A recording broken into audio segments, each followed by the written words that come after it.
watch because you only have those 3 stocks to be able to figure out what the opponent is doing, and not only that, but you have to figure out matchups on the fly with characters that you might not be as comfortable with. I was watching PsyKoD earlier. It looked like he was basically an Ike player. He's a big Ike main, but if Game & Watch runs him over, and then he has to figure out the matchup with Chrom, it's like a different world, you know? So it can really throw you off. We'll see how this goes here. Mew2King with a pretty defensive start, just sitting under the platform, throwing out that chef. Yeah, and I mean, it's especially with how wide these platforms are. I feel like with PS2, it's a little harder to camp under those platforms, particularly just because they're smaller. But some of these other stages, there's such a huge platform, even like Smashville, right?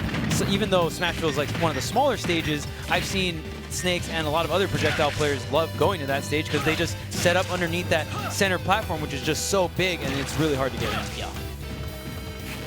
Do we not have a timer at Squad Strike? Oh man, Mew2King's playing, we don't have a timer, watch out. Yeah, I was gonna say, wait a minute, is that normal? All right, well, if not, thank God the players can't hear us, but right now PsyKoD doing pretty well against this Game Watch. We've seen Mew2King play Game Watch and also Incineroar. I feel like that's his sort of, who he's kind of swapping back and forth. Yeah. And I mean, Mew2King kind of favored heavies pretty much for all of Ultimate, even when you saw him play in the first Ultimate Summit, right? Sure, yeah. Yeah, he just played a lot of the heavies. I'm not too. It looks like he's still playing that, and he's still got the Wolf. I know Wolf and Lucina are probably the 2 quote-unquote meta characters that Mew2King plays, and then he has like the heavies to back them up. Not too sure how much he favors, you know, some of the other heavies like Donkey Kong and stuff, but Incineroar and Bowser for sure. Bowser seems like his best heavy. Oh yeah, and I think Bowser is probably the best one in this mode too, because 3 mistakes, and even just like, even if you're not getting the KO with Bowser, if you're getting the KO with like, or getting them up the KO percent with like Flame Breath, you'll take 20, 30, and that's a third of a stock, depending on who you're fighting. So right now, Mew2King playing very careful, very safe. PsyKoD trying to rush him down, has him at the ledge. Oh wow, the reverse up B puts PsyKoD in a really bad spot, but he's able to escape thanks to Chrom's up B. He's gonna get that up air, but it's not enough to KO just yet. Yeah, I guess the way that up B works, from what it looks like, it kind of just hits them whatever direction Game & Watch is facing. So really good stuff from Mew2King for like reversing that up B there. Kind of similar to like what you can do with Wolf up B as well. So get some stocks and stage positioning off that. Now Bowser's definitely a character. Look at this Flame Breath doing so much work, and he even tough guys through that up B. Yeah, and that is sort of one of the elements of those things that I was talking about, is like, you just can't jab with certain characters against Bowser now, so you have to really rethink your entire strategy. Luckily, Chrom doesn't have too much of that. Obviously, the up B out of shield is an issue, but you can play around it, but no way to play around that forward air is he jumps right into it. And now Link, who, I'm not sure his level of familiarity, but it's definitely the least, I would say the least conventional of the 3 picks, just because there's really only one top-level rep. We'll see how he manages with his Bowser. Yeah, and I mean, it's so rough too, because like you said, there's so much things to consider, right? There's the tough guy that makes all the recoveries every. He's gonna have to go for the bomb recovery here. Does he go, blows himself the wrong direction there? He wanted to go to the left to the stage, but probably, yeah, but, I would assume. But when you Z-drop that bomb to go for the bomb recovery, you actually have to wait a second and drift to the right side. If you just Z-drop insta-blow it up, you will take yourself to the blast zone there. So PsyKoD just not waiting long enough or drifting long enough there, and is going to take his own stock. But it was a pretty sticky situation regardless. He had no double jump, and it definitely looked like Mew2King was kind of getting ready to catch that bomb recovery. Yeah, it seemed like sort of a force there almost, and it's not one of those things that like, oh, I SD'd, so you know that's the only reason I lost. He was sort of on his back foot anyway. Yeah, as we see Mew2King sort of thinking about his picks. PsyKoD has chosen. I don't know who else. I mean, like Mew2King obviously playing a bunch of characters at a high proficiency, but not sure who he's been playing today. You know, the K-Roll. I mean, I don't think I've ever seen him play, but that would be hype. I would love to see it. And again, I feel like K-Roll really thrives here, if I'm being honest, because like that cannon drop down off a platform, that'll work one time. Yeah, you always get one. And fortunately, you only got one stock with them anyway, right?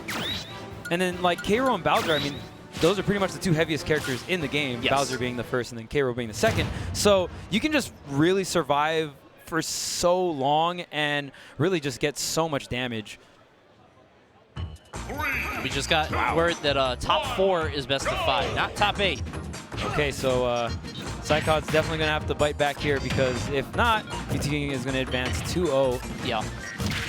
And I feel like it's such an important opener right here for the Ike to figure out the Game & Watch, especially if he didn't switch up anything. Sure. Because the Game & Watch really gave Mew2King that steady lead, and we've seen through many Smash iterations, if you give Mew2King that kind of lead, that kind of footing, he is very good at holding it, right? Yeah.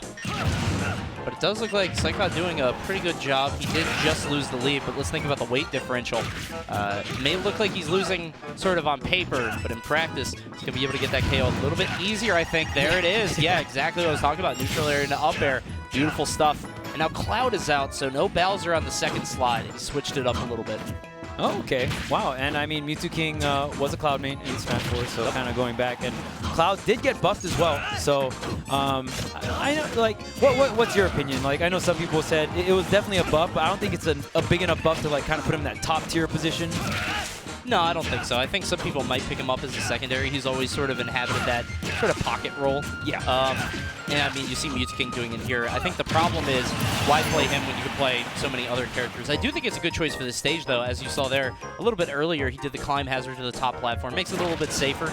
And as I'm sure anybody that has their Switch hooked up to the internet knows, a climb hazard, good lord. All of his B moves, honestly, that does 23. Oh my god. Yeah, it's crazy. Insane. And I mean, up B out of shield, frame 7, very, very quick, and it's a great anti-air too. Yep. So it covers multiple options. Yep. I'm definitely matching up B when I'm playing Elite Smash with Cloud. Yep, every time. There's a Sylvanas video about that. It's just perfect. That's just what's going through your head all the time. It's just so weird because it was never really an option in Smash 4 to like do it like that. But since they changed like how if you get hit by the move, you can't tech it. Yep. It's a big deal. But of course the limit is online, and Mew2King has clawed his way back on the second stock. This Cloud really coming to form here. Yeah, and PsyKoD not. Oh, yeah, I feel like PsyKoD, if I'm being honest, he didn't really pay it the proper respect. He wasn't sort of waiting for it to run out. Especially with a character as fast and as nimble as Crom, I think you can just kind of wait for that time to be put out. He did get hit by the up B off the limit, but I feel like he didn't even have to be in that position. You know what I mean? Right. Okay, well, the name bomb there from Link gonna clean things up, but I mean, probably Mew2King's most comfortable character on his roster lineup right now is going to be the Bowser right here. So we'll see how the Link can fare, already taking so much damage from the Flame Breath, but going to get a connection. But man, it's like, that was negative on hit anyway. He's just even taking more damage. This seems sort of kind of flowchart a little bit. Mew2King just gets him off stage, does the double jump back, gets the Flame Breath. That's at least going to do, 15, 20. Like, look at him. He's at 161. Textbook play by Mew2King there, just sort of by the book. He's going to knock PsyKoD out at 7th place. And